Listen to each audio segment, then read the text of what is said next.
Shares of Best Buy trading higher today after that company raised guidance for the current fiscal year. This quarter's upbeat results show Best Buy has reversed a revenue slump that lasted from 2022 until May. Michael Baker joins us now, Managing Director, Senior Research Analyst at D.A. Davidson Co. Thanks for joining us today.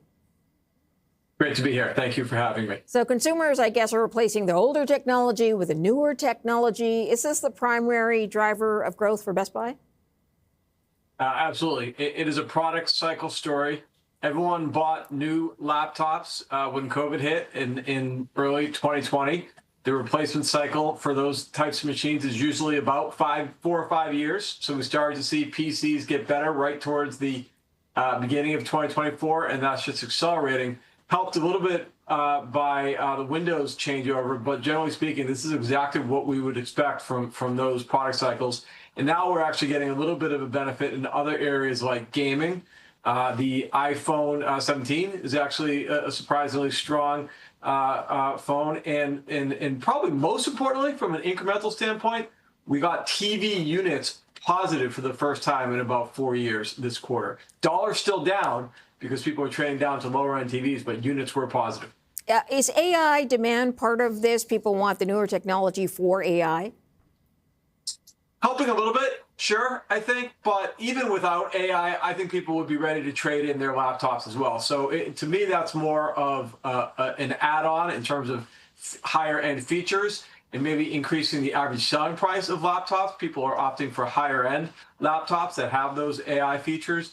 But again, we think it's more about just the typical product cycle for laptops. They get old.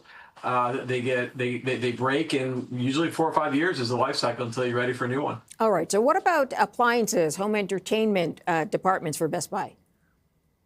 Yeah, well, so the home entertainment, in other words, home theater, that's what we think about that. And TVs, again, still negative in dollars, but we thought we saw an important inflection point this quarter, which is that units are up. So that's the first step to seeing some momentum in that category. Home theater is about 20% of their business. So if that can start to comp positively on a dollar basis, that's going to be a huge tailwind. Appliances is a little bit tougher, still negative. We don't really see a turn in that yet. That's much more about new home sales. And we're not quite there yet for Best Buy. We think at this point, Home Depot and Lowe's and names like that are probably taking some market share in appliances from Best Buy, because Home Depot and Lowe's do better in the break fix environment. If your appliance breaks, you go to Home Depot or Lowe's. If you're doing a remodel, you might more opt for Best Buy. We're not quite at that remodel cycle yet. Got it. So the company feels positive about the upcoming holiday season. So both Black Friday, Christmas spending. Is that typically a stronger part of the year for this company? Because you said they've been in a slump for some time. Yeah, well, when you say stronger part, it's where they earn a lot of their money. So about 35% of their sales and closer to 40% of their profits come in the fourth quarter. So it is their most important season. In terms of the year-over-year growth, that depends. That depends on the year. Last year was actually a little bit softer.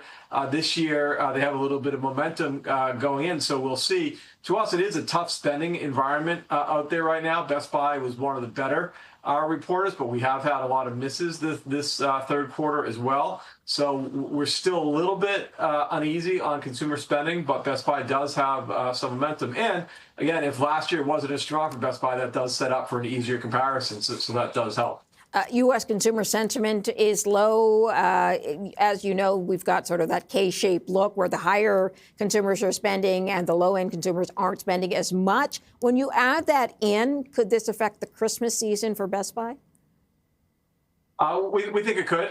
Yeah, again, we're a little bit concerned that consumer spending will be on the softer side. We've seen a lot of data suggesting some slowing in spending, and I think a lot of that does have to do with slowing employment. So we're a little bit cautious on retail sales, particularly at the lower end. You're right, though, higher end consumers are spending. Best Buy really services all customers, so that they have a nice they have a nice sort of mix of customers. But in general, we are a little bit concerned about consumer spending this holiday sales. That doesn't mean spending will be down.